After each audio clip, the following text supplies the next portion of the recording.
When I first moved into Pine Bluff Estates, I thought I'd finally found peace. The kind of peace that hums through old trees and quiet mornings, the kind you can almost taste in the air when you open your front door and see sunlight breaking through branches that have been there longer than most houses on the block. My property sat on the edge of the development, where manicured lawns met untamed woods. Three towering pines stood right along the back fence line, majestic, proud, and older than the HOA itself. Those trees weren't just trees to me. They were history, standing tall against decades of storms, wild winds, and neighborhood gossip. They were shade in the summer, shelter for birds, and quiet company for a man who liked things simple. I'd bought this home after retiring from 25 years with the U.S. Forest Service. Trees were my trade, my respect, my code. I knew where my property line began and where it ended, down to the inch. But peace in a neighborhood like Pine Bluff never lasts long. It started with a letter. A crisp, cream-colored envelope slipped under my front door, stamped with the HOA logo, 3 perfect green leaves in a neat circle.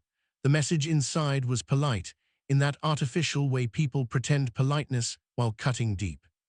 It said my backyard trees extended beyond acceptable height limits and violated community visual uniformity standards.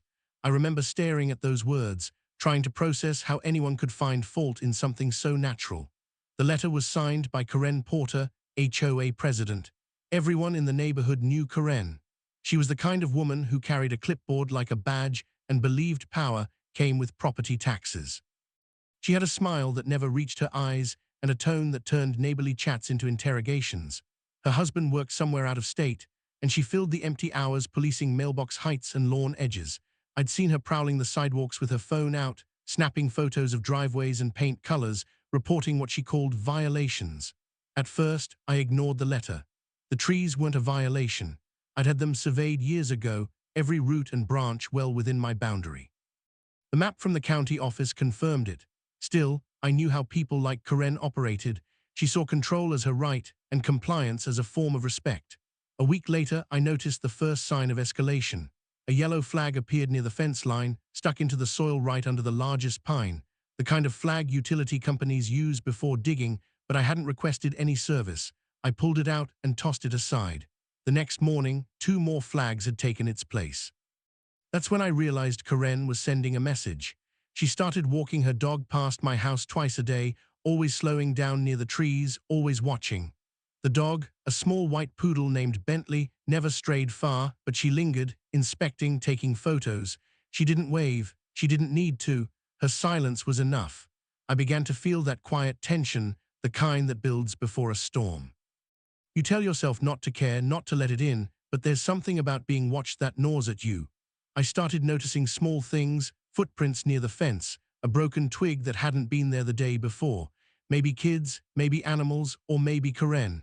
One evening, while trimming the hedges, I saw her standing in her backyard across the fence, staring straight at the pines. Her house backed right up to mine. She was holding a measuring tape, stretching it up toward the lowest branch as if she could pull the trees down with her will alone. I almost laughed at the absurdity, but there was something unsettling in her focus, like she'd already decided the outcome and was just waiting for me to catch up. The HOA sent another letter the next week, this one not so polite. It stated that if I did address the tree height discrepancy, within 10 days, the association would take corrective measures. That's how they phrased it. Corrective measures. I'd dealt with bureaucratic wording all my life, but that phrase landed differently. It sounded like a threat. Still, I held my ground. I printed out the county survey, highlighted the boundaries, and mailed a copy back with a short note stating the trees were legally on my land. I figured that would be the end of it, but Karen wasn't the kind to lose gracefully. 2 mornings later, I woke to the sound of footsteps outside, soft, deliberate, like someone packing along the fence line. I stepped onto the porch, but the yard was empty. Only the wind moved through the branches, whispering like it knew something I didn't. That night, I couldn't sleep. I kept replaying her voice in my head from the last HOA meeting, sharp, certain, self-righteous. We have to maintain standards. Standards, that was her religion, and my trees didn't fit the scripture. Then came the surveyors. 3 men in orange vests showed up unannounced one Saturday morning, claiming they'd been sent by the HOA to reassess property divisions. They were friendly enough, but I didn't miss the way they avoided eye contact when I asked who approved the work. They took their measurements, marked the soil again with bright paint, and left. The lines they drew didn't match the county maps. They were off, deliberately so, pushing my property lines several feet inward. That's when it clicked. Karen wasn't just trying to trim my trees, she was trying to take the land beneath them. I filed a report with the county the next day, attaching photos of the markers and the original boundary survey. The clerk assured me someone would look into it. But government offices move slower than roots grow, and Karen knew it. The next week, I noticed the change in her. Her eyes gleamed with that quiet triumph of someone who believes she's untouchable. Her friends on the HOA board, neighbors too timid to challenge her, started avoiding me altogether. It was as if she'd cast me as the villain in her own little suburban drama. Still, I held faith in paperwork, in truth, in boundaries measured and signed by law. I didn't know then that I'd need something stronger than faith. Because while I was waiting for the county's response, Karen was already setting her plan into motion. The pines stood tall against the November sky, dark silhouettes against fading daylight. I remember standing under them that evening, running my hand along the bark, feeling the rough texture, the steady pulse of something ancient and alive. They survived storms and droughts, lightning strikes and time itself, but they wouldn't survive Karen Porter. I could sense it, the calm before everything changed, and I was right. By the start of December, Pine Bluff Estates had traded its fall colors for the crisp silence of winter. Lawns were dusted with frost, porch lights flickered on earlier, and the air carried that faint metallic chill that reminded you Christmas was near.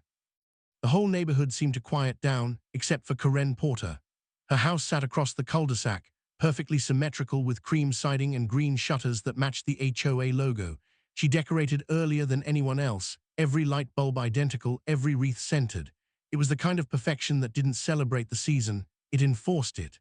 And behind those glowing windows, something colder stirred. After the incident with the surveyors, I started keeping a closer eye on the property line. I noticed small things first, scratches on the fence posts, soil disturbed near the roots, little signs that someone had been there. At first, I thought maybe animals had been digging, but the patterns were too deliberate. Then one morning, I found a metal stake hammered into the ground halfway between my fence and the trees, painted in fluorescent orange. That's when I knew Karen wasn't finished. I took pictures of everything, every flag, every mark, every disturbance. It wasn't paranoia, it was preparation. I'd seen how neighborhood politics could twist truth into convenience, and I wasn't about to lose ground because someone wanted a better view from their back porch. But beneath my rational calm, something darker brewed, fear, not of Karen herself, but of what happens when someone with power believes they can't be stopped. Her campaign against me became quieter, subtler. I'd catch whispers at the mailbox, neighbors suddenly friendlier with her, colder with me.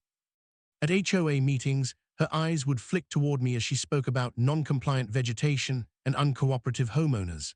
She never said my name, but everyone knew. That's how control works in a place like Pine Bluff. It's not loud. It spreads in silence under smiles. I could feel the isolation closing in. The friendly nods from neighbors became half-hearted.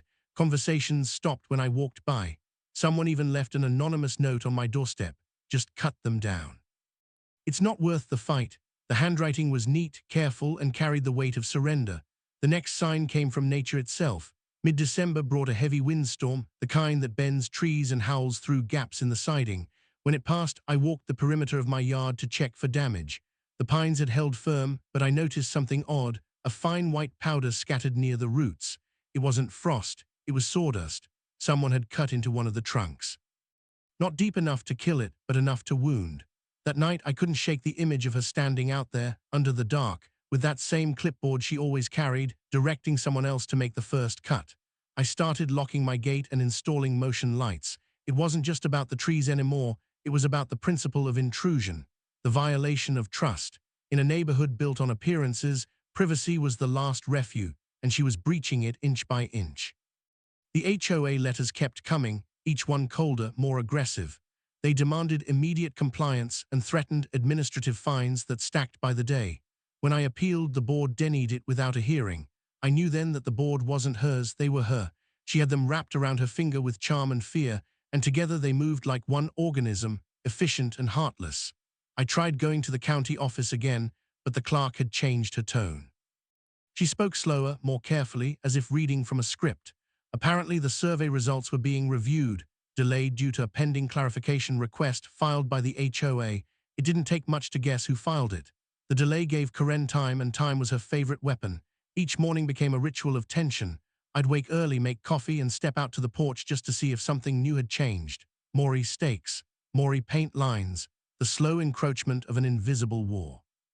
Sometimes I'd spot Karen walking by, phone in hand, documenting something, pretending not to notice me. Other times, I'd see her talking to a man in a grey pickup truck parked by her mailbox. He wore construction gear, the kind that said tree service in faded letters across the door. I recognized the logo, one of the local contractors. My gut told me she was making arrangements. It's strange how powerlessness creeps in. It doesn't arrive all at once. It drips into you, slow and constant, until it feels normal. I told myself the law would protect me, that the boundaries were clear, but each day that passed without action from the county made that faith weaker. The silence from official channels was its own warning sign, the kind that says something about to give. Then came the smell. It started faint, like burned wood carried on the breeze. I followed it to the back fence one afternoon and saw black scorch marks on one of the pine trunks. Someone had tried to burn a small section of bark. Maybe it was an accident, maybe a warning. Either way, it was deliberate. The scent lingered for hours, heavy and bitter, clinging to the cold air like a threat you could taste. That night, I sat on the porch with the porch light off, watching.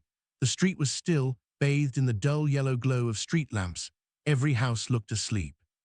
But around midnight, movement caught my eye. Two figures, flashlights cutting across Karen's yard, heading toward the fence line.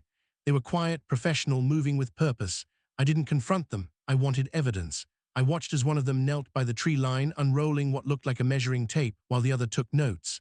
They worked fast, then disappeared into the shadows. My pulse thudded in my ears. This wasn't an HOA issue anymore. It was an operation. I checked the yard the next morning. No footprints, no tools, nothing left behind, except one new stake, this one metal, stamped with numbers and a federal emblem I didn't recognize. That emblem changed everything. It wasn't from the HOA or a local contractor. It was from the U.S. Forest Boundary Commission, a division I knew well from my years in the service, which meant someone else was already watching this land. I spent the rest of the day in a fog of realization. I pulled out my old field maps, the original ones from the time before Pine Bluff was built. That's when I saw it, a faint boundary line running directly under where those trees stood. The land beyond that line didn't belong to me. It didn't belong to the HOA either. It was technically Federal Reserve property, part of an unincorporated greenbelt zone that hadn't been reclassified when the housing development went up. Those trees weren't just mine, they were protected. That was the moment the story shifted. Karen thought she was wagging a petty suburban battle over aesthetics, but she was trespassing on federal ground without even realizing it. And I knew that if she kept pushing, she wouldn't just be breaking HOA rules, she'd be breaking federal law. I should have felt relief. I should have thought the discovery would stop her. But deep down, I knew Karen didn't stop. Not when she believed she was right. And all the signs, the flags, the surveyors, the sawdust, the burned bark, pointed to one inevitable conclusion. She wasn't done yet. She was preparing for something bigger, something irreversible. And when it came, no letter or meeting would be able to undo it. It was the kind of morning that feels wrong before you even open your eyes. The air was too still. No birds, no wind, just that hollow quiet that makes your instincts stir. When I stepped outside, the cold hit sharp and my breath came out in clouds. The pines loomed in the distance, dark against the pale winter sky, and for a moment everything looked normal, ordinary. But then I heard it, faint at first, like a mosquito whining through fog. The steady mechanical growl of engines, chainsaws. My stomach dropped. I rounded the side of my house, boots crunching on the frosted grass, and that's when I saw them, 3 men in neon safety vests standing inside my fence line. The bright orange HOA tree maintenance logo stretched across their jackets like a warning. One of them yanked the starter cord on his saw again, and it roared to life. Another was already looping a rope around the first pine. Karen Porter stood a few feet away, arms crossed, clipboard in hand, her breath puffing out like steam. She wasn't dressed for yard work. No, she was dressed for victory. Black coat, heeled boots, phone in one hand, that familiar smug tilt of her chin that told me she'd been waiting for this moment. My blood ran hot. I shouted, but the roar of machinery swallowed my voice. They couldn't or wouldn't hear me. The first cut tore through the morning like thunder. The sound of metal teeth biting into living wood was something primal, something wrong. It echoed off the houses, off the still air, until it felt like the whole neighborhood was holding its breath. I ran toward them, but Karen turned, her lips moving in some rehearsed line, her hand raised in mock authority. She pointed toward the tree, signaling the men to continue. They didn't hesitate. Another saw joined the chorus, higher pitched, cutting deep into the second pine. Wood chips sprayed into the air, catching sunlight like shards of amber. The smell, fresh sap, raw and sweet, mixed with gasoline and frost, and for a heartbeat I was back in the forests of Montana, felling trees the right way, the respectful way. But this wasn't that. This was desecration. The first tree groaned. Anyone who's worked around timber knows that sound, the deep, cracking protest of a giant about to fall. It's almost human. It begged for mercy. The men stepped back, pulling ropes taut, shouting to each other over the noise. Karen's phone was raised now, recording, documenting what she probably thought was her triumph. She wanted proof of compliance, of control, of her so-called authority. The moment stretched thin as the trunk split with a sharp crack, and the great pine tilted, hesitated, then fell. The earth shuddered when it hit, sending a ripple through the ground that traveled straight into my chest. Needles and branches exploded into the air, raining down like green snow. A flock of birds burst from the neighboring trees, scattering across the pale sky. The silence that followed was worse than the sound. It was the silence of finality.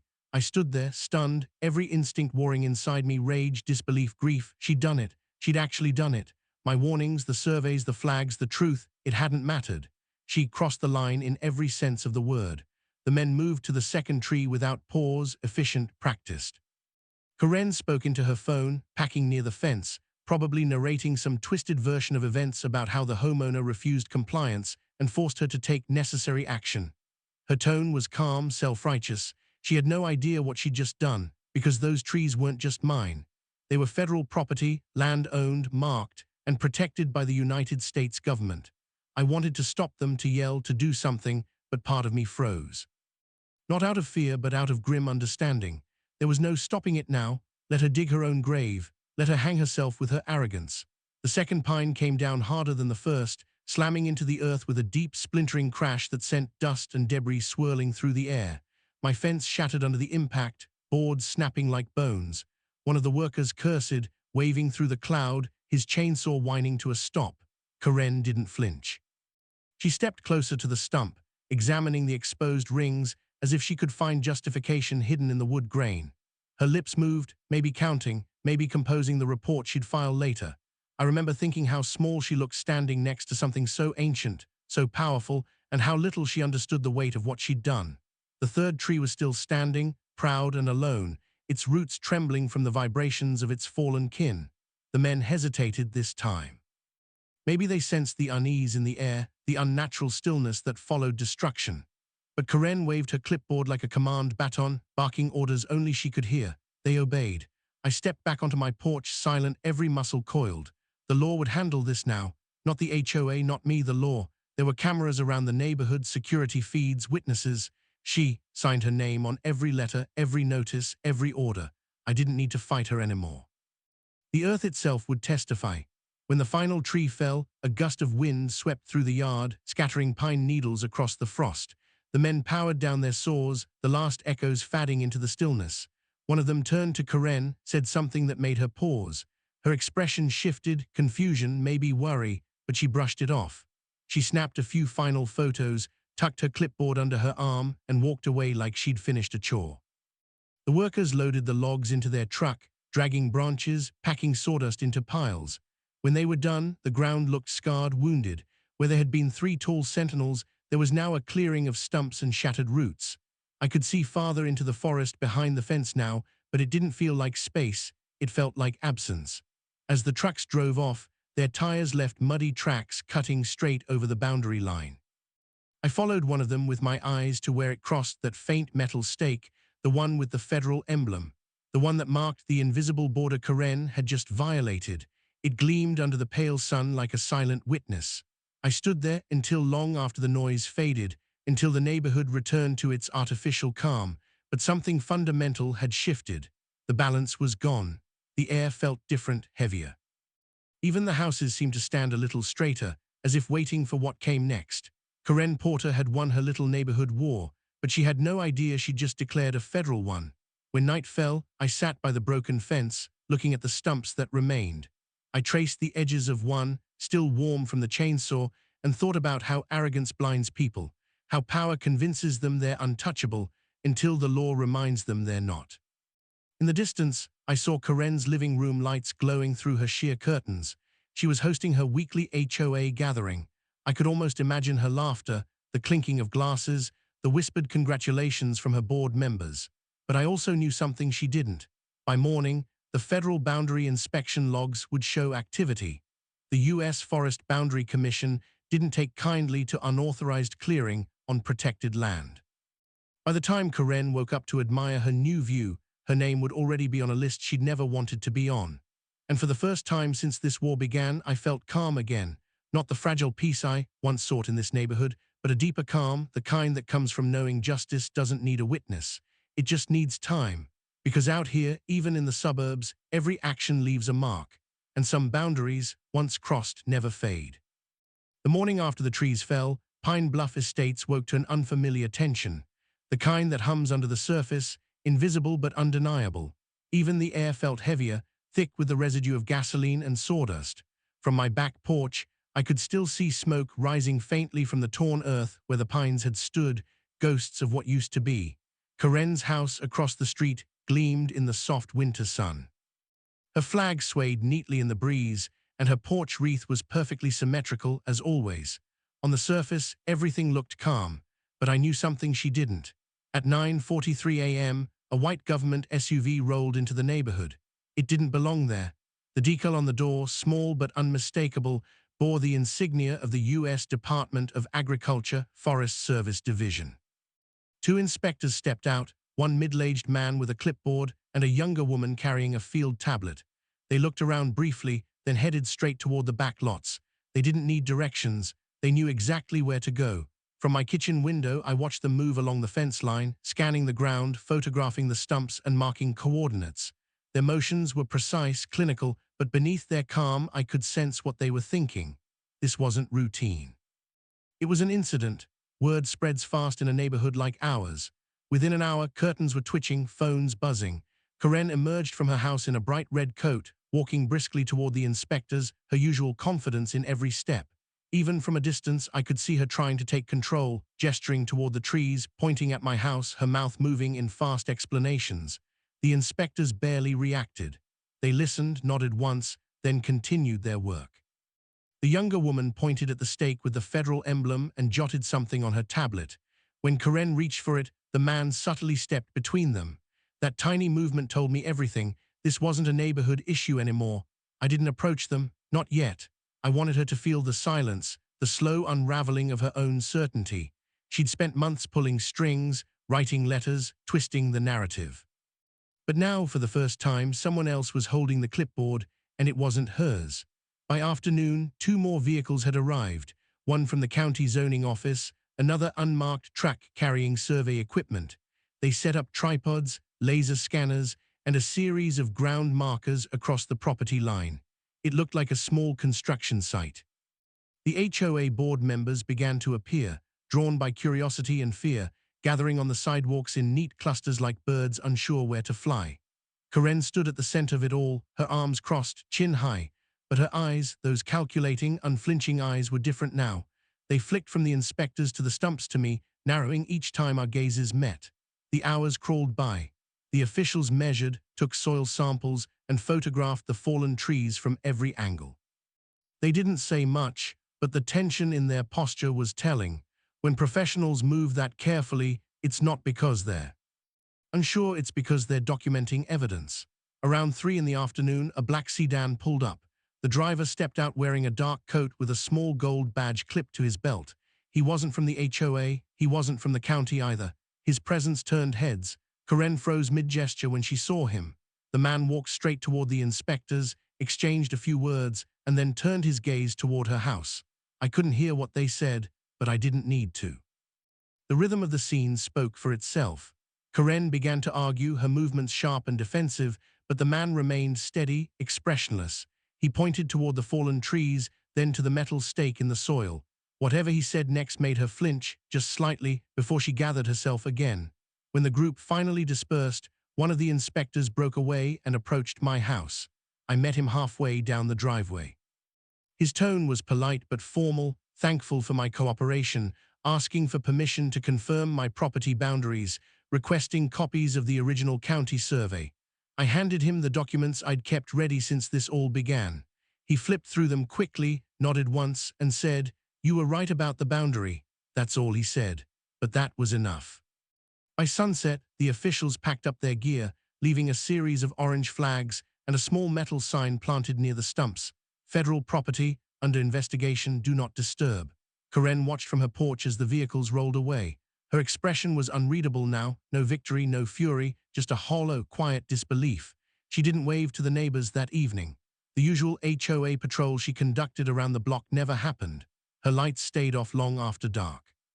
But I didn't feel triumphant. I felt heavy. The land looked wounded. The empty space where the trees once stood felt like a scar I'd see every time I looked out my window. The legal lines were being redrawn, but the loss was permanent. The next few days brought a strange calm.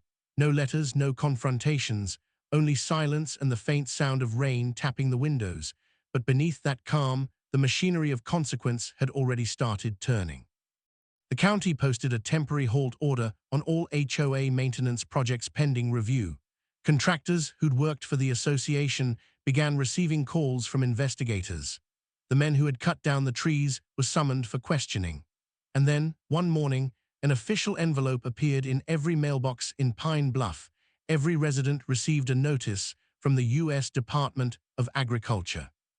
It explained that the HOA had violated federal environmental protection statutes by authorizing tree removal on reserve-designated property. It mentioned penalties, fines, and pending individual accountability review. The language was formal, but the meaning was clear. Someone was in serious trouble. Karen disappeared for a few days after that. Her car was gone, her curtains drawn. Rumors spread. Some said she'd gone to meet lawyers, others whispered about federal agents visiting her house. The HOA board tried to hold an emergency meeting without her, but no one showed up. Without their queen bee, the hive was lost. When she finally returned, she didn't look the same. The perfect posture was gone. The bright lipstick, the power suits, all replaced by plain clothes and tired eyes. For the first time since I'd met her, she looked uncertain, vulnerable, human. She avoided me entirely. When we crossed paths, she'd glance down, pretend to check her phone, and walk the other way. The neighborhood had shifted too. Neighbors who once whispered behind my back now nodded in quiet respect. No one said it out loud, but everyone knew what had happened. Weeks passed. The investigation widened. The HOA was fined an amount that would take years to repay, and Karen was stripped of her position pending further legal action. Some called it justice. Others called it karma. I just called it inevitable. But what struck me most wasn't the punishment. It was the silence that followed. The endless quiet where gossip used to live. The fear had shifted now. No one dared overstep, no one dared accuse or meddle. The neighborhood had learned a hard truth. Power built on arrogance is fragile. One afternoon, I stood by the fence, looking at the stumps again. Snow had started to fall, covering the raw wood in a soft white layer. For the first time, the clearing didn't look like a wound anymore. It looked like a blank page, a beginning. The federal department left one of the metal stakes in place permanently, marking the line for all to see. It gleamed in the winter light, a reminder carved in steel that some boundaries aren't meant to be crossed, not by saws, not by pride, not by people who think the rules bend for them. Karen hadn't been arrested, not yet. Bureaucracy moves slow, and the law takes its time. But she'd already lost something greater than her title. She lost the one thing she valued most, control. And as I turned to walk back to the house, I realized something profound. Justice doesn't always roar. Sometimes it arrives in silence, steady and sure, carried by the weight of truth. That night, I slept for the first time in months, without waking to the sound of imagined footsteps near the fence. The wind moved freely through the open space where the pines had been, whispering softly, almost like they were still there, watching, waiting, reminding. Because even cut down, roots remember. And justice, like the forest, always finds a way to grow back. The morning after the agents came, the neighborhood felt like it had swallowed its own tongue. No lawnmowers, no sprinklers, no distant chatter of morning joggers. Just a kind of hollow silence, the kind that follows an explosion when everyone's waiting to see what's left standing. I sat on my porch with my coffee, staring at the patch of raw, open earth where the pines once stood. Their stumps looked like tombstones, each one an open wound in the land. I kept thinking about how something so small, a few trees, had set off a chain of events that none of us could stop. By mid-morning, two black SUVs rolled up the street. It didn't bother to park neatly or avoid blocking driveways. They just stopped, a message that whatever business they had here was official and non-negotiable. The agents stepped out, the same ones from before, but this time they weren't alone. A woman in a dark suit joined them, someone higher up. Her stride was sharp, her expression unreadable. She didn't knock on Karen's door. She went straight in, like she already had the authority to. I couldn't hear anything from where I sat, but I didn't need to. You could feel it, the tension, the weight of consequence pressing down on the entire block. Curtains fluttered across the street, people pretending not to stare. About 20 minutes later, Karen came out. Her hair wasn't styled, her face was pale. And for the first time since I'd moved here, she looked small, deflated. One of the agents handed her a folder thick with papers. She didn't take it at first, just stared at it, like maybe if she didn't touch it, it wouldn't be real. But eventually she grabbed it, and that was that. When the SUVs drove away, Karen stood on her driveway, clutching the folder, looking toward the empty lot behind my fence. Then she turned and went inside. The door didn't slam. It just shut quietly, like something ending for good. The news traveled faster than wildfire. Someone whispered that Karen had been hit with a federal fine so steep she might have to sell her house. Others said she'd be facing charges for destruction of protected property. Some speculated she'd tried to talk her way out of it, claiming ignorance of the boundary, but the satellite maps and federal markers told another story. The truth was, ignorance doesn't save you when you've been warned. That week, HOA meetings went quiet. The usual chatter about mailbox colors and fence heights vanished. Everyone seemed to realize, maybe for the first time, that their little kingdom of control existed inside a much larger one, and that the real rules came from far above their heads. I didn't celebrate. I didn't even feel victorious. Justice, when it finally shows up, isn't as satisfying as people imagine. It's quiet, methodical, and strangely heavy. It doesn't undo what was lost. It just balances the scales. One evening, a few days later, I got a letter, not from Karen, but from the U.S. Forestry Service. It thanked me for bringing attention to the matter and for protecting federally designated green buffer zones.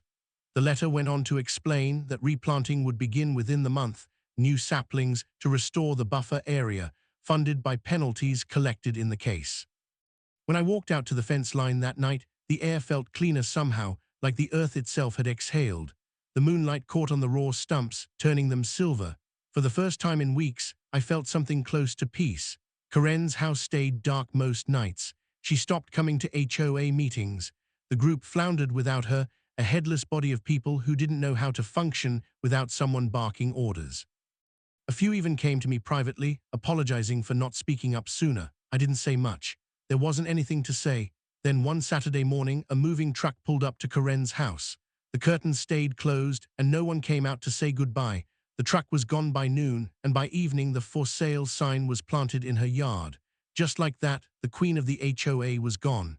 I wish I could say I felt closure when I saw it, but I didn't. What I felt was something deeper, a recognition that sometimes justice isn't about revenge or satisfaction. It's about restoration, about seeing the natural order corrected. The pines would grow again, I told myself. Maybe not in my lifetime, maybe not to the same height, but life had a way of returning to the places that had been violated. Over the following weeks, the agents returned once more, this time with a crew of landscapers and conservationists. They worked quietly, planting young evergreens in careful lines. When they finished, the land looked alive again, fragile but full of promise. Standing at my fence, I realized those trees weren't just federal property. They were part of something much bigger, something that reminded people like Karen that the world doesn't bend to personal ego.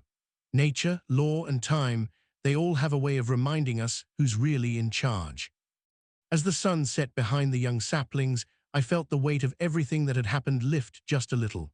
The wind moved softly through the new leaves, whispering through what was once silence. I turned back toward my house, coffee cup empty, heart a little lighter. In this quiet corner of Cedar Ridge, justice had taken root, not loud, not vengeful, just steady. And sometimes that's enough. When winter came, the land behind my house began to heal. The scar where the pines once stood softened under the weight of snow, and the air grew still.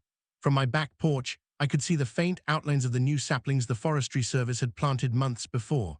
They were small, barely taller than my knee, but they stood firm against the cold, little green survivors in a white sea. The neighborhood had changed too. Without Karen, the HOA lost its sharpness. Meetings, once filled with tension and rules barked like orders, became quieter, almost civil. People spoke instead of shouted. They asked questions instead of issuing demands. It was as if her absence had pulled the poison out of the air, leaving space for something gentler to take root. But the silence she left behind lingered. Her house stayed empty for weeks, maybe months. Sometimes when I walked my dog at night, I'd pass it and see my reflection in the dark windows. It was strange, the way her presence still clung to that place, like the echo of a voice long gone. The new owners arrived in early spring, a young couple, freshly married, with more optimism than caution. They waved when they saw me, asked about the neighborhood, the HOA, the rules. I gave them the short version that it used to be stricter, that things were calmer now, and that they'd do fine if they treated the land and their neighbors with respect. They nodded, smiling, unaware of the story buried in the soil just behind our fences. I didn't tell them about the pines, not at first. Some stories are better learned slowly, through the feeling of the place, not the telling of it. And this land had a way of remembering. By May, the saplings began to grow taller, reaching toward the sun. Every morning, I'd drink my coffee and watch the light spill through their young branches. There was something humbling about seeing life start over, knowing how close it had come to being erased. The stumps of the old trees still showed, cracked and fading, but they were no longer symbols of loss. They had become markers, reminders of where strength used to stand and where it would again. One day, as I walked the property line, I noticed a new sign had been installed by the Forestry Service. It was small, metal and clean, protected federal buffer zone, do not disturb. The simplicity of it made me smile. No threats, no warnings, no ego, just law, standing quietly, the kind that didn't need to shout to be respected. As I stood there, I thought about Karen, about how one person's need for control had turned into her own undoing. She wasn't evil, not really, just blinded by pride. She built her authority on paper rules and neighborhood gossip, believing that power came from being louder than everyone else. But real authority, I realized, comes from understanding boundaries, both on land and in spirit. That was the lesson buried here. Boundaries matter, not because they separate us, but because they protect what's sacred: fairness, respect, the quiet right to call something your own without fear of intrusion. In the months that followed, Cedar Ridge grew softer. Neighbors who used to glare started waving. Kids played on the sidewalks again. Even the HOA, still technically alive, became more of a community meeting than a governing body. Without fear at the helm, people rediscovered a kind of small-town decency we'd forgotten we were capable of. Sometimes at sunset, I'd sit on my porch and imagine what the place would look like 20 years from now: tall pines swaying again, birds nesting high, the young couple next door raising kids who'd climb those same trees. Maybe they'd never know what happened here. Maybe they wouldn't need to. The land had already absorbed the story. I realized then that justice doesn't always come with handcuffs or courtrooms. Sometimes it comes in the quiet return of balance, in the slow regrowth of what was taken. Karen's punishment wasn't the fine or the loss of her house. It was the truth that she could never undo what she'd done, and that her name would forever echo in the story of this street as a warning. Nature had its own way of remembering, its own form of justice, patient, deliberate, unbending. The roots beneath my land were proof of that. Even cut down, they hadn't stopped reaching for the surface. They were waiting for their chance to rise again. By midsummer, I planted wildflowers around the edge of the buffer zone, bright yellows, blues, and whites that fluttered in the breeze. I wanted to give something back, something that lived without demanding control. When the wind passed through them, it sounded like a whisper, soft, steady, forgiving. And in that sound, I found peace. Standing there one evening, watching the sunlight fade behind the growing trees, I thought about how close this neighborhood had come to breaking, not from storms or disasters, but from pride and smallness, and how somehow nature had found a way to rebuild what we couldn't. The pines would return. The roots of justice had already taken hold, and in their quiet, unshakable growth, they would tell the story of arrogance humbled, of law upheld, and of the land that remembered long after people had forgotten. Because some lessons don't need to be shouted, they only need time, and time, like the forest, always grows back.